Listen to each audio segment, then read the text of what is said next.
pinuprotektahan. Walang kasinungalingan, serbisyong totoo lang. Saksihan! Bagyong Chedeng, huminanap habang papalayo ng bansa. Pero public storm warning signal number 3, nakataas pa rin sa Batanes Group of Islands. Epekto ng Chedeng, naramdaman sa Cagayan. Kasunod ng paglabas ng mga larawang nagpapakita ng umano'y VIP treatment sa pamilya Ampatuan, jail warden at 46 na tauhan ng Quezon City Jail Annex sa Camp Bagong Diwa. Sino ba? Saksi Special Report, mga ginagawang diskarte ng mga Pilipino sa panahon ng taghirap. Alamin! Smoking ban sa mga pampublikong lugar sa Metro Manila, lalong paiigtingin ng MMDA. 35 grupo nagpabilisan sa pag-ubos ng tiyami sa Lucena City. Misteryosong ilaw sa kalangitan, namataan daw sa Capiz.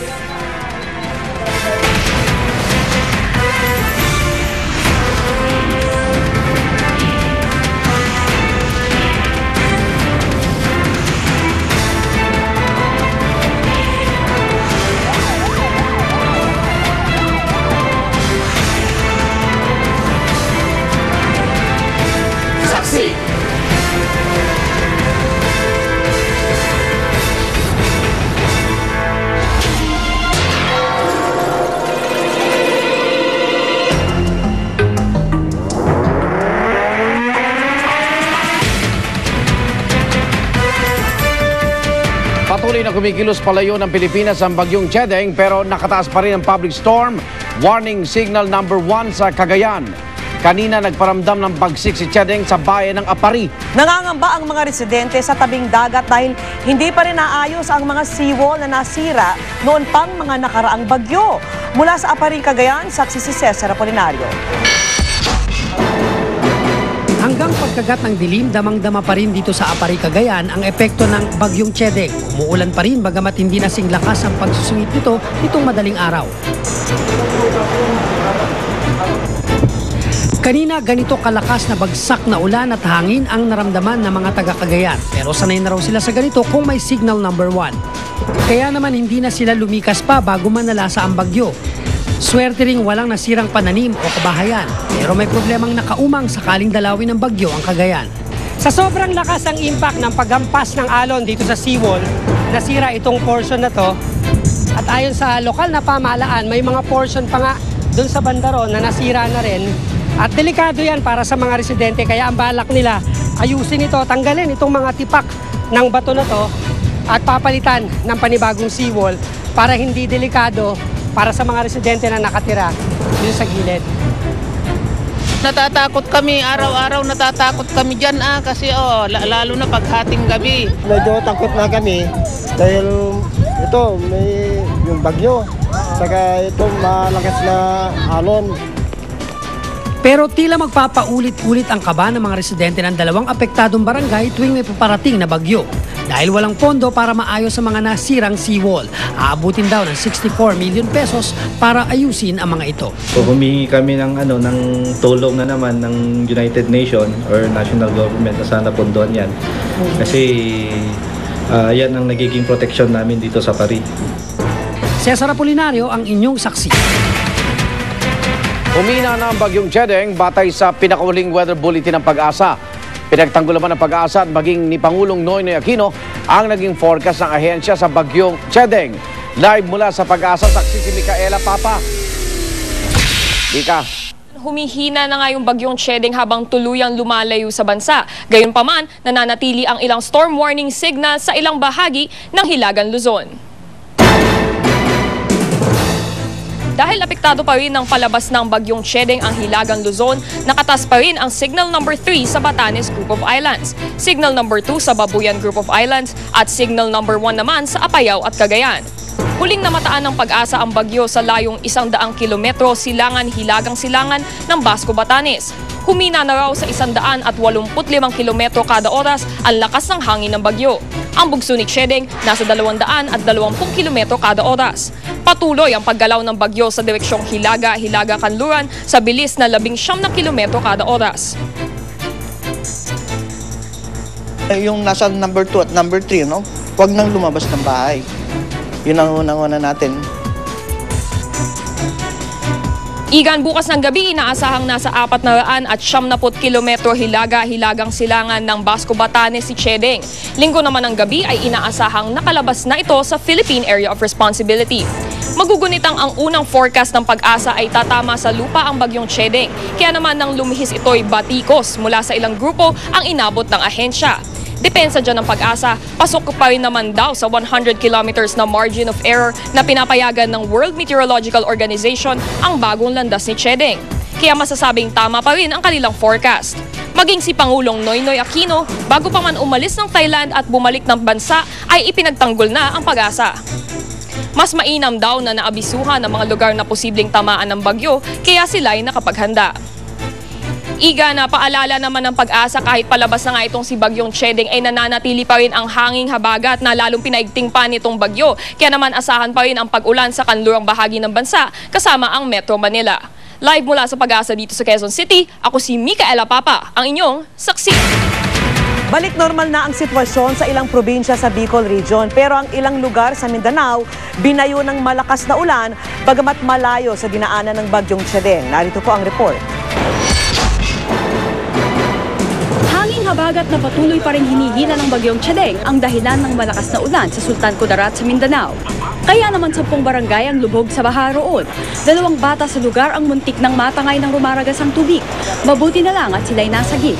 Dahil sa baha, usat pagong tuloy ang trapiko sa National Highway. Sa Albay naman, manaka-naka na ang ulan, kaya naman ganun na lang ang pagpapasalamat ng mga taga rito. Katunayan, pinauwi na ang maraming evacuees rito at ang ilang empleyado balik trabaho na. Sa Sorsogon, balik normal na rin ang 3 pangunahing pier sa probinsya, kaya pinayagan ng bumiyahe ang mga bangka at ro-ro.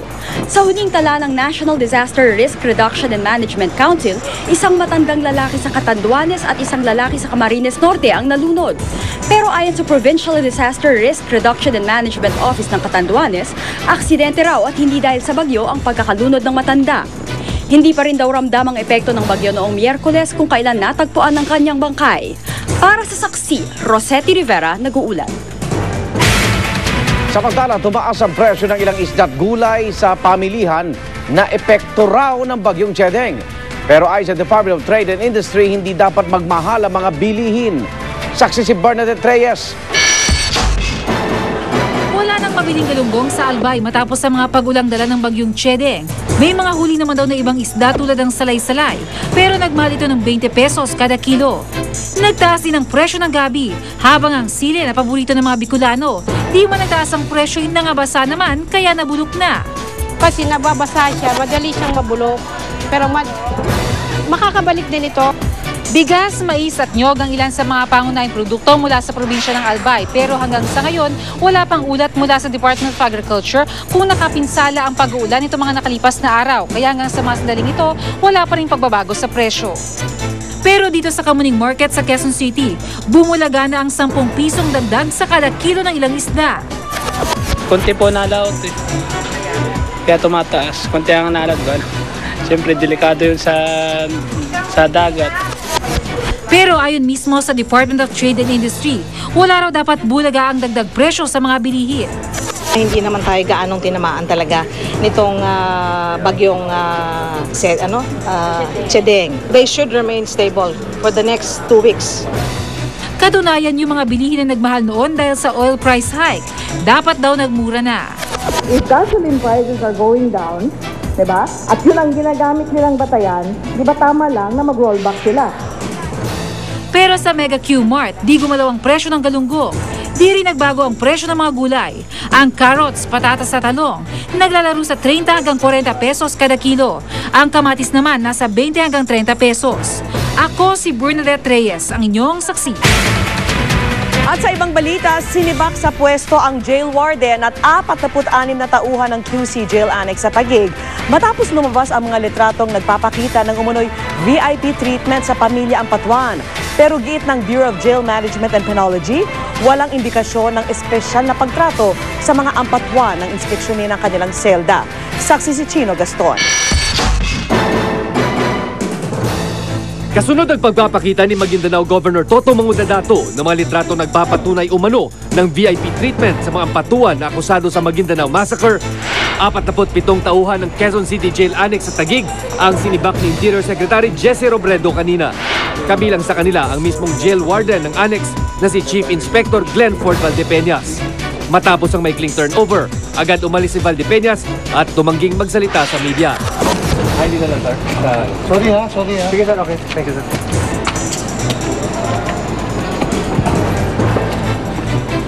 Pinalitan si Valdepeñas ni Chief Inspector Bernardino Edgardo Camos.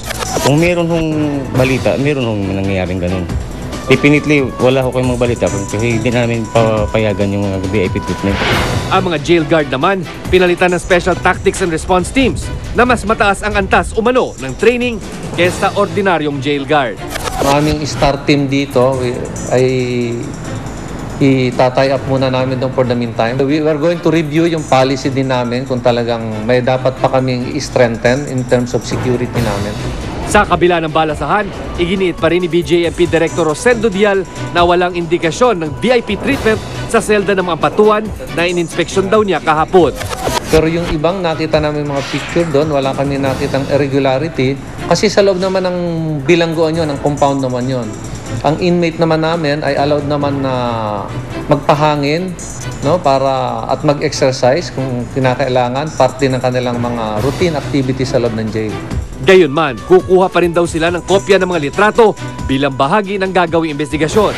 Tiniyak naman ni Pangulong Noynoy Aquino na may mapaparusahan kung mapatunayang nabigyan nga ng VIP treatment ang mga ampatuan.